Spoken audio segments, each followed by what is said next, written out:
And I'm Naja Sherman. We have team coverage for you tonight. We begin with Way 31's Will Robinson Smith. He is live with details on bus procedures, tracking student coronavirus symptoms and sanitation plans. All this as Huntsville City Schools prepares to welcome students back as soon as September 14th. Yeah, that's right. Members of the Huntsville City School System walked through several different aspects of returning to school, from things like boarding the bus to what life in the classroom is going to be like.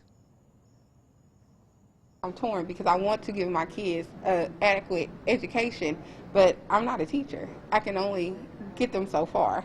Elizabeth Briggs is facing a tough choice that's in front of many parents in Huntsville City Schools.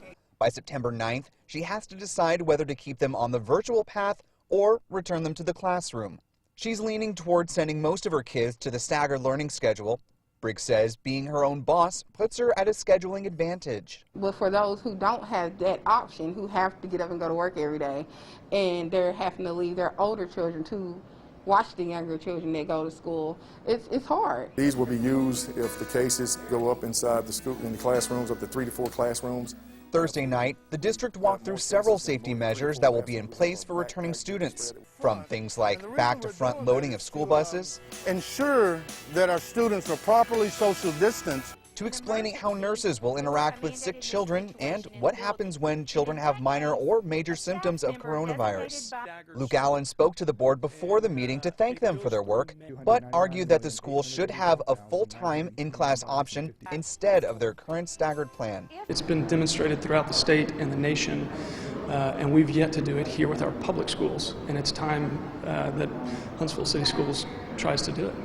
Administration members stood behind their current plan that includes plastic partitions and extra sanitizing, saying this is the best course of action given the circumstances. Even after 27 years in the Army and 2 wars, I have never seen an environment of as rigorous and constant risk assessment as I have seen here in Huntsville City Schools since March 13th, when this all happened.